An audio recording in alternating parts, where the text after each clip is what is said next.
And with that in mind, let's get to the second match here. Billy Kidman is going to win the Cruiserweight title from Jamie Noble in 7 minutes and 29 seconds. Meltzer would say it was good work, marred by a dead crowd until the last 90 seconds. Now let's just time out right there. Nydia and Jamie Noble are one hell of a package. I love their presentation. I think in this era, he's one of the most underrated wrestlers. Billy Kidman had been good at this point for 10 years. Phenomenal in-ring performers. Really love their stuff. But even if you're working a cruiserweight style, following a 6-man that's explosive with a big emotional return like Devon and all these tables, man, that's hard to freaking follow, is it not? Yeah, it's hard to follow. Yeah. But they don't have to follow it and blow it away. Just do your thing, be solid, and that's your job. Your job now. Your job is to move the runners around the base. Your job is to move the thing along a little bit. Just don't let your work in this match sink the momentum that your 6-man just built. This is a fun match. Noble's going to do a sick DDT off the ropes where Kidman almost goes down vertically. This move wakes the crowd up, and then they start building for the finish. Kidman hits that shooting star press for the pin. It's a fun match. It's about as fun of a match as you can have in 7 minutes and 29 seconds. Yep. And it keeps us going to the next match, which is Victoria taking on Trish. She's going to win a hardcore title match here, and now she's the women's champion. And they're trying some new things here, doing some what Meltzer would call single white female-esque storyline stuff. But we've got garbage can lid shots. Meltzer would even say Victoria's creating a new MMA submission maneuver called the broomstick choke. So we're trying lots of new stuff. We're using the steps. I'm not going to say that it's the best hardcore match we ever saw, but considering we normally see bra and panty matches, to see them using garbage cans and the steps and fire extinguishers, it's pretty cool. And I think it's better than Meltzer did. He only gave it a 1.25 stars. But for the advancement of women's wrestling, this was a step in the right direction. Yeah, I agree. I thought they had a great presentation. I really respect and love both those ladies. They were always good. They're reliable. If they're booked somewhere for an appearance, or if they're booked in a match like this on a high level, they delivered. And like I said, Victoria coming from being being a walk-on character, just a background player, as one of the Godfather's hoes, and where she ended up is pretty impressive to me. Of course, Trish is one of those once-in-a-generation talents, right? Male or female. She's got it. And I thought the world, show you how much Trish loves the business. I mean, she came from Toronto to Waterloo, Iowa for the Dan Gable Luthez banquet this year when she didn't have to. She was invited, but that doesn't mean you got to go. But that just shows her dedication to the business and her appreciation for being honored and recognized. So she's always going to be one of my favorites. The next match is one we're going to have to debate and discuss. As a reminder at this point, Brock Lesnar is undefeated. One of the original ideas here was Brock Lesnar versus Hulk Hogan. Hogan was down for it, but felt like since he had already lost to Lesnar, well, he needed to win. Yeah, see there. Really? Lesnar. You shitting me. You're a fucking Hulk Hogan. You're over. You'll be over for eternity and beyond.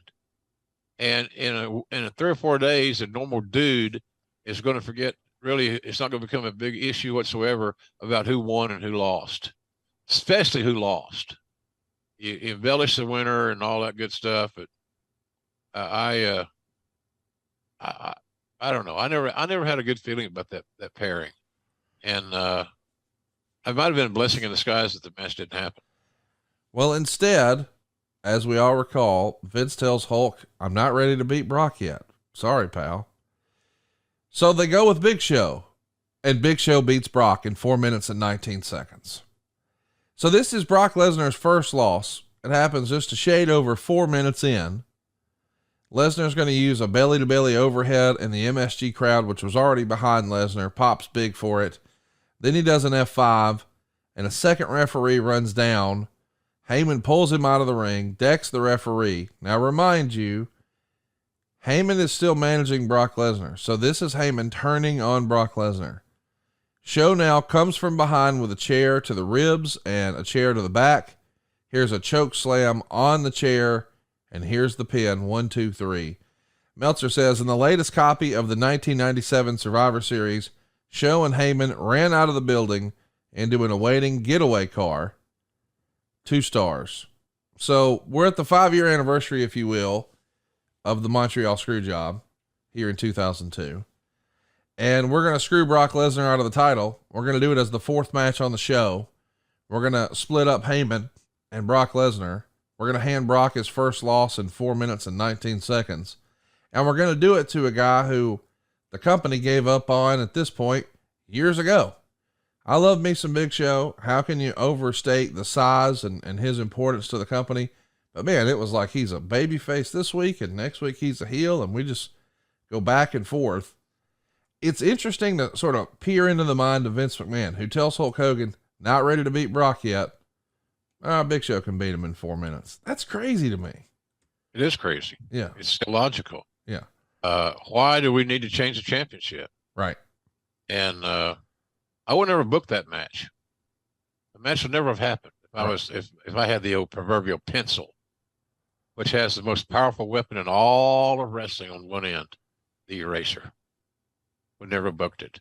Again, protect your attraction. These 7 foot, 500 pound, 400 pound, whatever guys don't come along that often. He's an attraction that can't be replaced as far as look and perception and size. So, crazy. Don't book that match. Book another match that Brock can go out and have an athletic contest with. You notice that they kept this match short because they didn't want to overexpose either guy. And to have a title match that goes 4 minutes and one of your biggest stars, that's going to be one of the biggest stars in the history of your company, gets beat in 4 minutes, I don't know what we accomplished. I really don't. Hey, it's Conrad Thompson here to tell you a little more about what adfreeshows.com is all about. Get early, ad-free access to more than a dozen of your favorite wrestling podcasts every single week, starting at just $9. That's less than 20 cents an episode each month. And yes, you can listen to them all directly through Apple Podcasts or your regular podcast apps. How easy is that? Ad-free shows also has thousands of hours worth of bonus content and docuseries like Title Chase, Eric Fires Back, Conversations with Conrad, and The Insiders. Plus new series like The Book with David Crockett, Monday Mailbags with Mike Chioda and Nick Patrick, and a whole lot more. And you want to talk about early? You can't get any earlier than listening to the shows live. You can be a part of the live studio audience as we record the podcast. Plus ride shotgun alongside your favorite childhood heroes for live watch-alongs, Q&As, and other interactive experiences every single month. Come on now, see for yourself what thousands of other wrestling fans from around the world have discovered, that adfreeshows.com is the best value in wrestling. Check it out today, and hey, when you do, the first week is completely free. adfreeshows.com.